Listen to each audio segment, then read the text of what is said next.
बैठे हैं मिलके सब यार अपने, सबके दिलों में अरमाए हैं।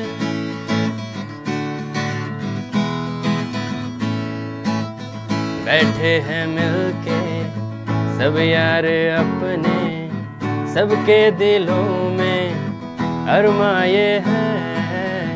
वो जिंदगी में कल क्या बनेगा, हर एक नजर का सपना ये है।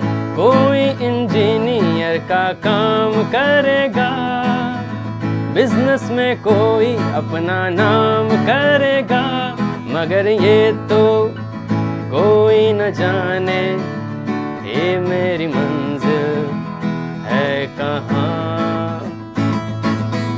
पापा कहते हैं बड़ा नाम करेगा।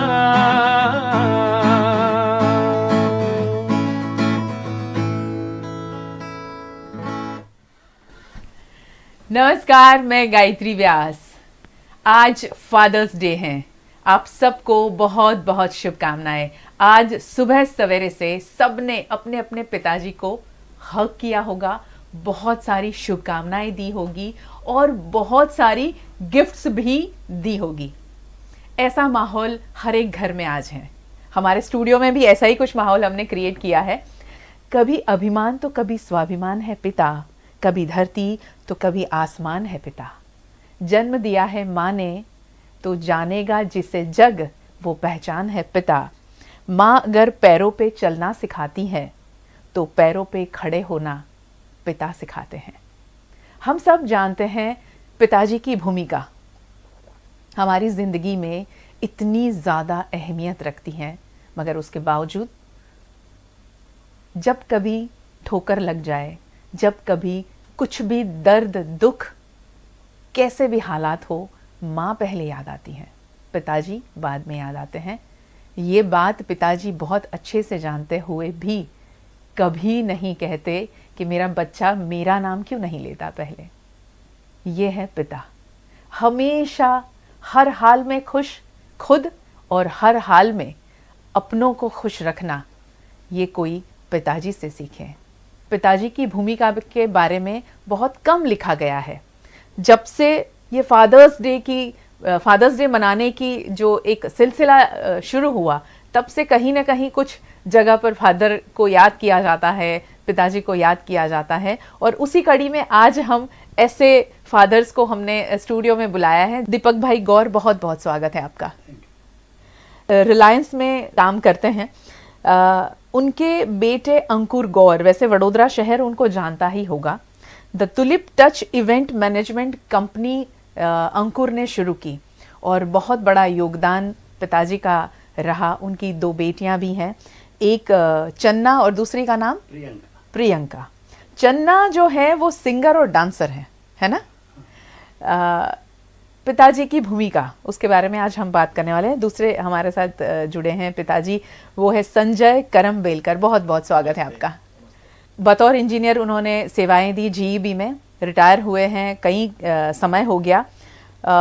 गुजरात से सबसे पहले केबीसी में जिनका सिलेक्शन हुआ था 2000 की साल में, संजय सर का, उनकी बेटी साइकेट्रिस्ट है, मुंबई में वो काम करती हैं। उनका बेटा रणजी खेला है। तीसरे जो हमारे साथ में पिताजी जुड़े हैं वो हैं सतीश चंद्र अग्रवाल। बहुत बहुत स्वागत है आपका। सतीश चंद्र अग्रवाल का इंटरव्यू कुछ दिन पहले आपने देखा होगा। उनके बेटे ने 12th में 95.12% पाए और उनकी ख्वाहिश थी कि बेटा अगर इतना अच्छा परसेंटेज से पास होता है तो वीएनएम में उसका इंटरव्यू आएगा। ये उनकी ख्वाहिश थी और उनके बेटे ने वो ख्वाहिश पूरी की और उनका इंटरव्यू वीएनएम पर आया और वो बहुत खुशी खुशी बहुत सारी बातें बताने लगे। उन्होंने सपना देखा है, बेटे ने उनका सपना पूरा किया कि वो 90 से ज़्यादा परसेंटेज लाए। अब उन्होंने सपना देखा है बेटे को सीए बनाने का। ये सारी बातें जो हैं वो उनके सपने की हैं। बेटे ने सपना उनका पूरा किया, वो अब बेटे का बेटे के लिए सपना देखते हैं, बेटा अब पूरा करेगा। इस बीच एक बहुत बड़ी जो बात है वो ये है कि पिता की जेब कितनी भी कैसी भी हालात में हो, खाली हो, मगर पिता कभी किसी बात को लेकर मना नहीं करता। सतीश चंद्र अग्रवाल जी गोत्री में एक छोटी सी लारी चलाते हैं जहाँ पर वो चप्पल बेचते हैं, और इस काम के साथ साथ में बच्चों के लिए इतने बड़े बड़े सपने देखते हैं। तो आज ऐसे पिताजी से हम बात करने वाले हैं, और साथ साथ में म्यूज़िक, इस वार्तालाप में म्यूज़िक और एंटरटेनमेंट और ख़ासकर पिताजी के ऊपर जो बने गाने हमें सुनाएंगे। मोक्षित शाह हमारे साथ जुड़े हैं। वडोदरा शहर की परफॉर्मिंग आर्ट्स फैकल्टी से मोक्षित पढ़े हैं और बहुत ही खूबसूरत आवाज़ के धनी हैं। आज हम उनको सुनेंगे, मगर उनके बारे में मैंने सुन लिया है कि वो बहुत अच्छा गाते हैं। मैंने जिक्र किया कि बेटियों को आपने जिस तरह आगे बढ़ाया है। मैं आपके पिताजी के रोल के बारे में जानना चाहूँगी कि आपके पिताजी ने किस तरह आपको बड़ा किया, पाला पोसा, उनकी क्या भूमिका थी? ऐसे तो देखने जाए तो हम लोग गांव में रहते थे जी। वो साबरकाठा जिला जी। और उसमें मोड़ासा तालुका जी। और उसमें सिनोल गांव, और गांव में छोटा सा स्कूल था, हाई स्कूल एजुकेशन भी अच्छा था जी। वहाँ पर। पिताजी स्कूल में टीचर थे, हायर सेकेंडरी टीचर थे जी। तो पढ़ाई तो ठीक से चलती थी, लेकिन पिताजी का ज़्यादातर फोकस रहता था संस्कार देने में, लोगों से कैसा व्यवहार करना, वो सब इनके पास से बहुत अच्छा सीखने को मिलता था। और गांव में एक चीज़ थी कि कोई भी त्यौहार आता था जी। तो त्यौहार में जो भी मतलब डेकोरेशन वगैरह कुछ भी करना हो तो मेरे पिताजी वो काम संभालते थे। वो मंदिर का हो या कोई भी उत्सव मनाने का हो या कोई भी हो, तो उसका इवेंट वो करते थे। तो ऐसा तो नहीं है कि अंकुर को वही मिला है? हाँ, वही संस्कार में क्या वही बात आया है। क्या बात है। और वही संस्कार, पिताजी का संस्कार लेके मैं जब बड़ौदा में मैं 78 में आया, 78 में पॉलीटेक्निक में पेट्रोकेमिकल किया और पढ़ाई करके तुरंत 82 में जी। वो आईपीसीएल में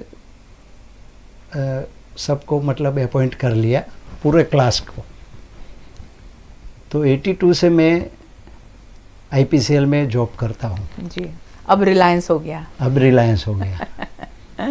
तो उसके बाद मैं जब टाउनशिप में रहने गया तो टाउनशिप में भी मैं क्रिएटिव मेंबर के तौर पे जी। क्लब में चुनाव लड़ा ओके।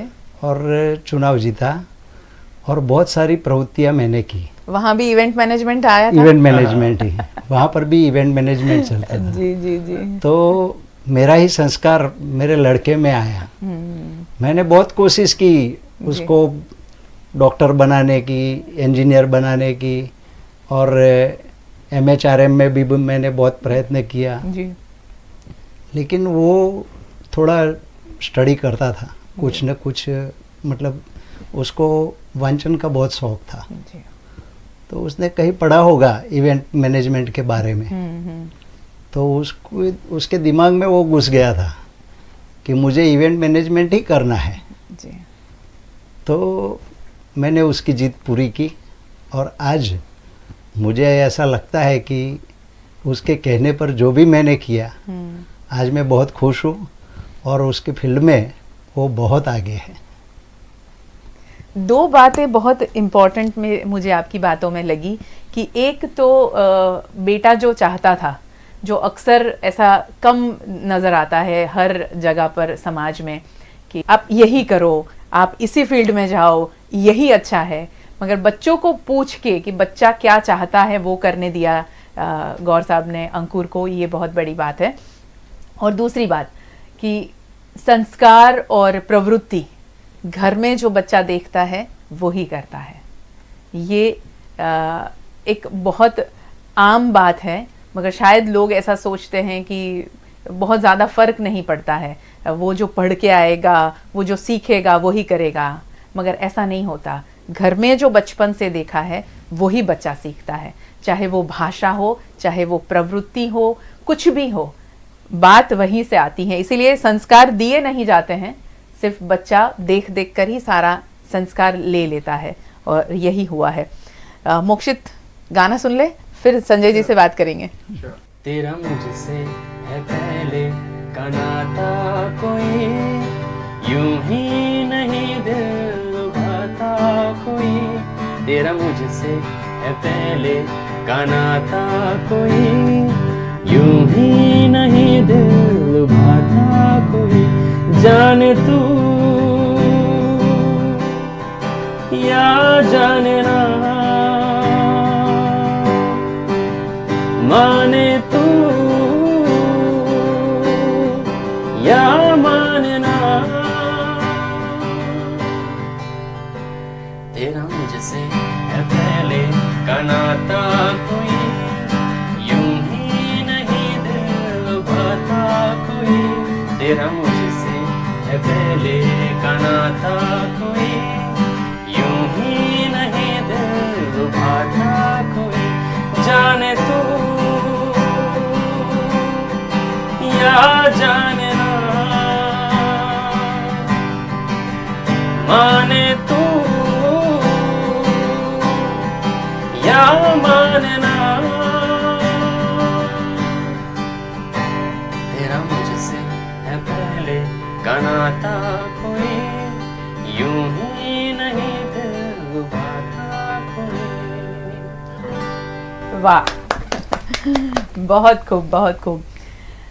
और यही नाता पिताजी का और बच्चे का जो होता है वो बहुत अलग होता है।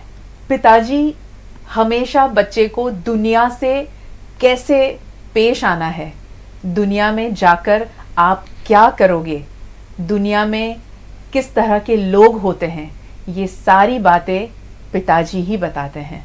यानी दुनिया से लड़ना, दुनिया को समझना और इस दुनिया में सरवाइव होना पिताजी ही सिखाते हैं। माँ की भूमिका बहुत अलग होती है, पिताजी की भूमिका बहुत अलग होती है।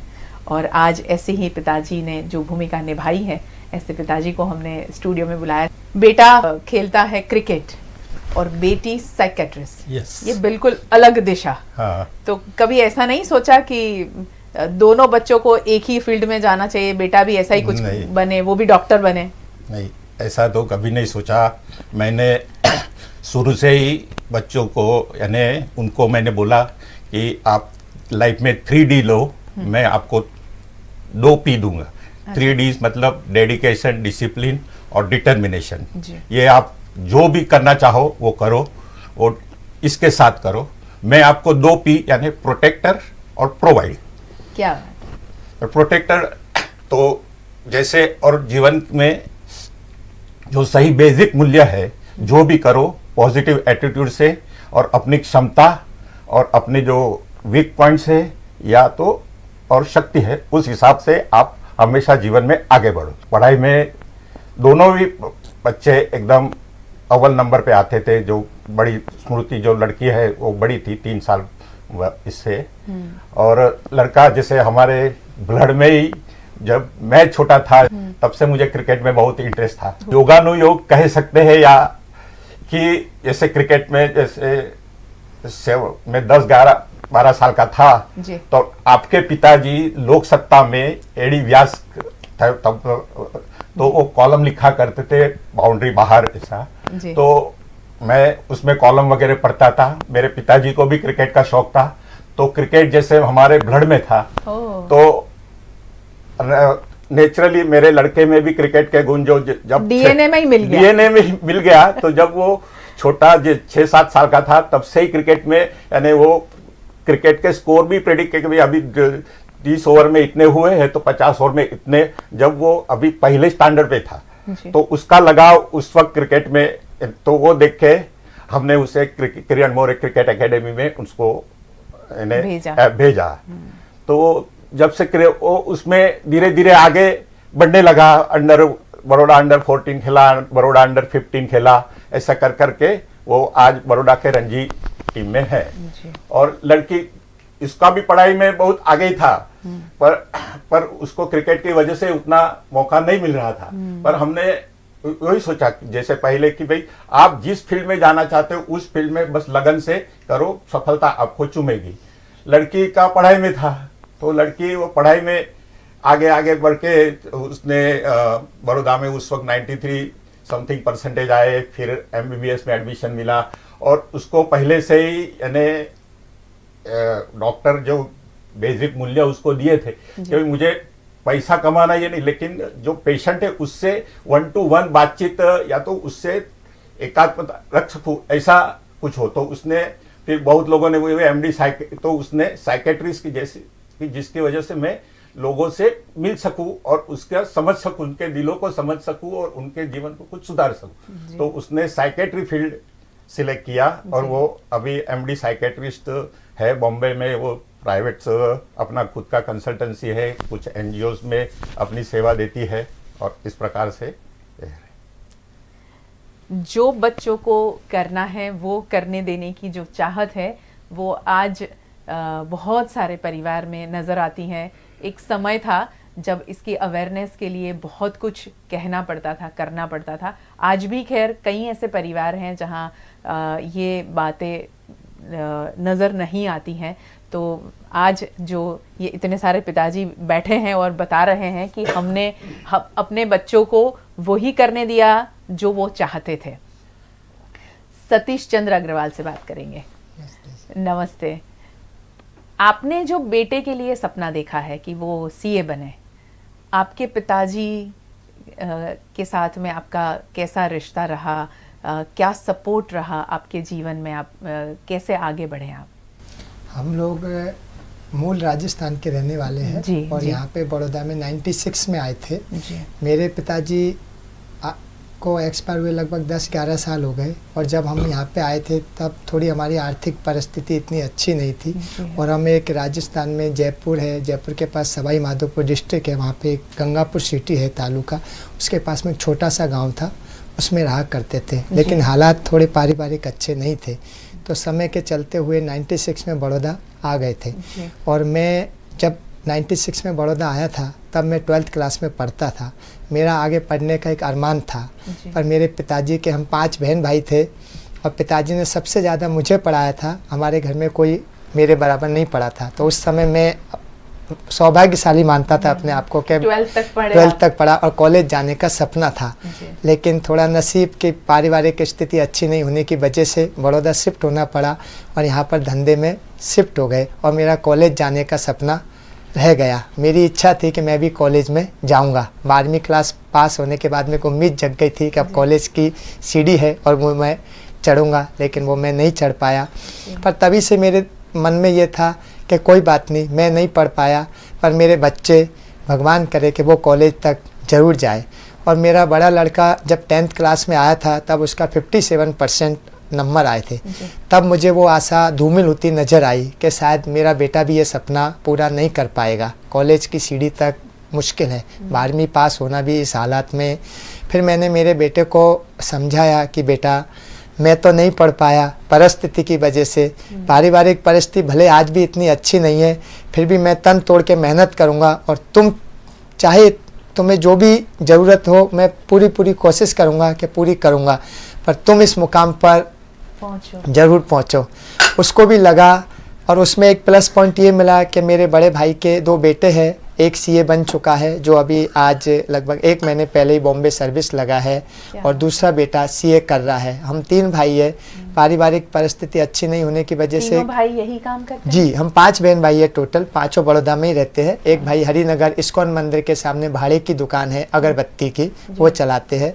दूसरे भाई अपने गौत्री पे सरकारी स्कूल के सामने छोटा सा चप्पल का भाड़े का केबिन है, वो चलाते हैं। और मैं रणछोड़ जी मंदिर के सामने चप्पल की छोटी सी लारी चलाता हूँ। पर मैं अपने आप को नसीब वाला मानता हूँ कि मैंने हार नहीं मानी। परिस्थिति थोड़ी विषम रही, लेकिन मैंने बच्चों को यही समझाया कि भले मैं अपने लिए कर कसर करूँगा, लेकिन तुम्हें जो चाहिए मैं पूरी कोशिश करूँगा कि तुम्हें पीछे नहीं हटने दूँगा। और मेरे भाई का लड़का सीए बना, तब मुझे एक प्लस पॉइंट हुआ कि जब मेरे भाई का लड़का बन सकता है तो मेरा क्यों नहीं। हालांकि मैंने मेरे बच्चों को कभी फोर्स नहीं करा कि तुम्हें सीए बनना है, नहीं, मैंने पढ़ना मैंने उनको ये बोला तुम्हें तुम्हारी मेहनत करनी है। अगर तुम फेल भी हो जाओगे तो मैं कभी तुम्हें टोकूंगा नहीं कि फेल क्यों हुए, कोशिश तुम्हें करना है, बनना नहीं बनना वो सब बात की बातें हैं। बच्चों को मैंने आज तक कभी ये फोर्स नहीं करा कि सीए बनना, डॉक्टर बनना, चपरासी बनना। जो जैसी कोशिश करोगे समय पे जो होना होगा वो होगा। अपनी तरफ से तुम कोशिश करते रहना, कोशिश में पीछे मत हटना, समय पे जो होगा वो अपन को मंजूर होगा। और मेरे बच्चे ने 11वीं क्लास से थोड़ा रुख बदला और उसने मेहनत करना शुरू करा और 11वीं में वो क्लास में फर्स्ट आया था। थोड़ा कोरोना काल था, ऑनलाइन पढ़ता था, थोड़ा डिस्टर्ब था, लेकिन फिर भी मुझे आशा की एक किरण नज़र आई कि शायद मेरा सपना पूरा होगा। मुझे सीए का तो मैंने कभी नहीं सोचा था, मुझे सिर्फ कॉलेज की सीढ़ी चढ़ाने का एक सपना था बच्चों को कि कम से कम मेरे बच्चे कॉलेज जा सके। मैं नहीं जा सका तो बच्चे तो कम से कम जा सके। और 12वीं में जो रिजल्ट आया वो तो मुझे भी उम्मीद नहीं थी कि उसने तो मुझे भी चौंका दिया कि 95.13 विद्या मंदिर गौती रोड का वो आज टॉपर है, 1 नंबर। तो मेरे लिए वो बहुत खुशी की बात। एक्चुअली ऐसा है कि आपके सपने को पूरा करने की अब उसकी जिम्मेदारी ज्यादा बढ़ गई है जी, है ना। अब वो ऐसा सोचेगा कि मुझे कैसे भी करके मेरे पिताजी की उम्मीद पर खरा उतरना है और वो खरा उतरेगा। और एक बात के आज भी मैं उसे 2 जगह मिलाने ले गया था, जो हमारे एक टैक्स कंसल्ट है उनसे भी मैंने मिलाया। तो उन्होंने मुझे साफ कहा कि सतीश भाई, उन्होंने बताया भी था कि सीए का कोर्स थोड़ा टफ है, सीए इतना आसान भी नहीं है, लेकिन साथ में उन्होंने मुझसे कहा कि सतीश भाई इसको एक बार सीए ही करना होगा, क्योंकि इसकी बॉडी लैंग्वेज बताती है कि ये किसी भी कीमत पर रुकने वाला नहीं है। फिर उन्होंने मुझे यही सलाह दी कि सतीश भाई 2 साल आप ट्राई करिए, फिर भले कदाच नहीं कुछ हो तो आगे चेंज करेंगे, वो बात की बात है, लेकिन इसकी बॉडी लैंग्वेज साफ कह रही है कि ये अब किसी भी कीमत पर अभी सीए की लाइन में ही जाएगा और किसी कीमत पर ये दूसरा कोई कोर्स करने के लिए तैयार नहीं है। और लगता है कि ये रुकेगा नहीं, ये सीए बन के रहेगा। आगे अब समय बताएगा कि बाकी मुझे भी उम्मीद है कि बेटा सीए ज़रूर बनेगा और मैं भी पूरी कोशिश करूँगा कि जितना संभव होगा उसको। मैं फोर्स नहीं करता तुझे सीए बनना, जो जिस लाइन में तुझे जाना है जा, लेकिन बस मेहनत करते रहना है और अपना एक गोल नक्की कि भाई जिस लाइन में अपने को जिस क्षेत्र में जाना है उस बस आगे पीछे मुड़कर नहीं देखना, उसमें आगे चलते ही रहना है, चलते ही रहना है जी। और एक बहुत ही सुंदर शेर किसी ने लिखा है, जेब खाली हो फिर भी मना नहीं करते, मैंने पापा से अमीर इंसान इस दुनिया में कहीं नहीं देखा। और ये बहुत अमीर है। मैं तो ये कहूंगी कि दुनिया का हर पापा बहुत अमीर होता है।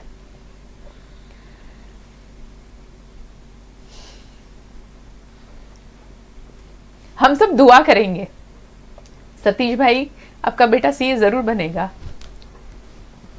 बस ईश्वर से वही प्रार्थना है कि उसकी मेहनत रंग लाए ये बिल्कुल। और आज जब हम सब फादर्स डे मना रहे हैं, घर पे जितना भी आपने जश्न किया हो, एक प्रेयर जरूर करना।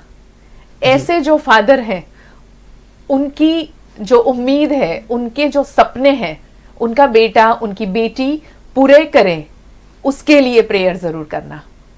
क्योंकि एक फादर ही ऐसा होता है जो घर में चूल्हा जले उसके लिए भी वही कोशिश करता है, बच्चे के खिलौने आए उसकी भी वही एक कोशिश करता है, बच्चों की किताबें आए वो सिर्फ एक पिता ही कोशिश करता है।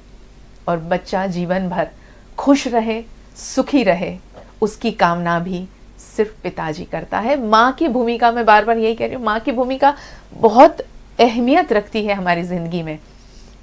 पिताजी की भूमिका बहुत अलग होती है और बहुत चुपचाप होती है।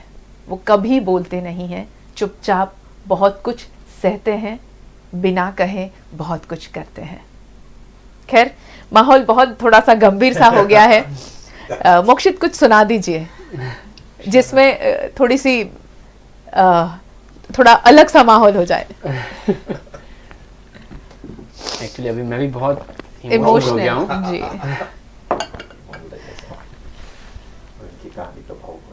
मेरी वजह से सबको भावुक होना नहीं पड़ा। नहीं, नहीं, अच्छा नहीं। वो तो अच्छा है ना, उसमें क्या है? आपकी और आपने बहुत ही बातें, अच्छी तरह से हाँ। बात की आपने। आपकी बातें हर घर तक पहुंचनी चाहिए, चाहिए। हर दिल को छूनी चाहिए, क्योंकि आपके जैसे बहुत से पिताजी हैं हाँ। जो बहुत ज्यादा मेहनत करते हैं और बड़े बड़े सपने देखते हैं, और उस सपनों को पूरा करने के लिए आप मेहनत करते हैं और हम सब मिलकर उसके लिए कामना करेंगे, प्रेयर करेंगे। तो आपकी मेहनत और हमारी प्रेयर दोनों साथ मिलेगी तो सपने पूरे होंगे। आपको देख के कोई हारेगा नहीं। नहीं नहीं, मैं तो हर किसी को यही कहना चाहूँगा, हिम्मत, भले ही सफलता विफलताएं हाँ, जीवन पर बस हिम्मत कोशिश करते रहिए। हिम्मत। और मेरे 3 बेटे हैं, तीनों ही कोशिश करने में नंबर 1 है। अच्छा, इतने अच्छे पिताजी हैं हाँ। जो बहुत मोटिवेट करते हैं। आपकी भाषा ही इतनी जैसे एक मोटिवेशनल स्पीकर को हम सुने हाँ। वैसा आप बात कर रहे हैं। ज़रूरी नहीं है कि इंग्लिश बोला जाए, ज़रूरी नहीं है कि भारी भरकम शब्दों को इस्तेमाल किया जाए, सिर्फ दिल से निकलते शब्द हर दिल तक पहुंचते हैं, और आपकी वही बातें हर एक दिल को छुएगी आज। मोक्षित, क्या सुना रहे हो? एक्चुअली मैंने कुछ और सोचा था जी। अभी सुनाने का, जी। बट इनकी बातें सुन के मुझे एक फादर्स पे सिचुएटेड गाना नहीं है, जी। बट ये स्टोरी को लेके जो मेरे दिमाग में एक गाना आ रहा है, वो ये गाना आ रहा है कि ज़िंदगी की यही रीत है, हार के बाद ही जीत है। प्लीज सुनाइए, बहुत बढ़िया। गम का बादल जो छाए तो हम मुस्कुराते रहें, गम का बादल जो छाए तो हम मुस्कुराते रहें, अपनी आँखों में आशाओं में दीप जलाते रहें। आज बिगड़े तो कल फिर बने, आज रूठे तो कल फिर मने, जिंदगी की यही रीत है, हार के बाद ही जीत है, जिंदगी की यही रीत है, हार के बाद ही जीत है। थोड़े आंसू है, थोड़ी हंसी, आज गम है तो कल है खुशी, जिंदगी की यही रीत है, हार के बाद ही जीत है, जिंदगी की यही रीत है, हार के बाद ही जीत है। ला ला ला ला ला ला ला ला ला ला ला ला ला। वाव, बहुत अप्रोप्रिएट गाना सिलेक्ट किया मोक्षित। सतीश भाई की बातों में वो इतना ज़्यादा सशक्त मैसेज लग रहा है कि हार नहीं माननी है, और उन्होंने हार नहीं मानी है।